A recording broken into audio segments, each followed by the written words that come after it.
Hi, ladies. Judy Weber here with Livy Girl Radio, and I am so excited. I say that a lot, don't I, every time I start, but really, I just love these ladies that I'm interviewing, and today is no exception. Christina Ethridge is with me, and before I let her say, hey, I just want to tell you ladies, you're in for a treat, okay? You definitely want to grab a pen and paper for this one, because you're about to learn something that virtually nobody else on the internet is telling you with respect to Facebook.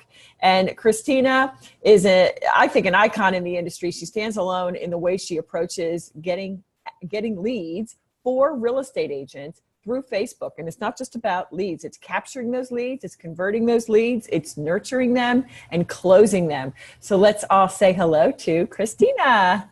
Hello. I'll say hello to myself. All right. Well, listen, would you mind, Christina, telling the ladies listening about your background? Because you've been in the industry for a while.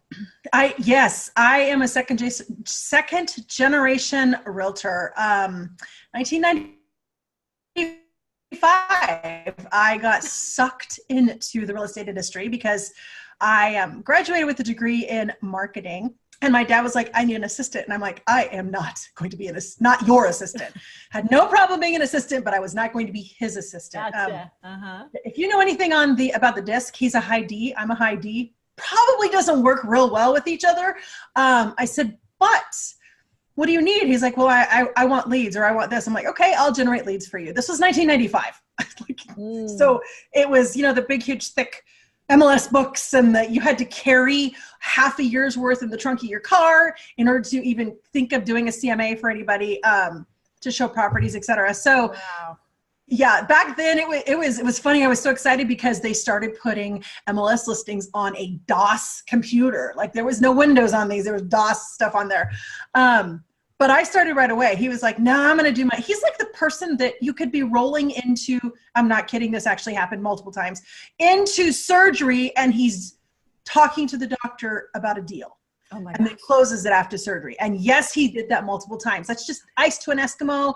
That's him. And that's how he is. And I was like, yeah, no, that is not me, but I'll bring you people that want to work with you like that. So I put us on the web in January of 95.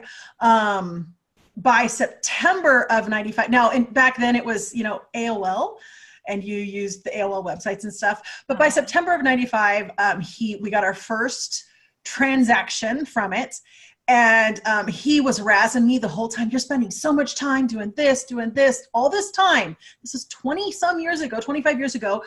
I was spending all this time putting all this content out there when nobody was out there. We were the 10th website for real estate in the country. Oh my gosh. Yeah, it's huge. I mean, it was like back then, I'm like, yeah, I guess it was. Like Remax wasn't even online then, or any of these others. But we did it. And by September, we had our first transaction. And what was really interesting about that transaction was that the person called him, said, I want to buy that piece of property. So came into town, went to look at that piece of property, paid cash, and closed in 30 days. Wow. And and he was like, okay, you can do some more of these.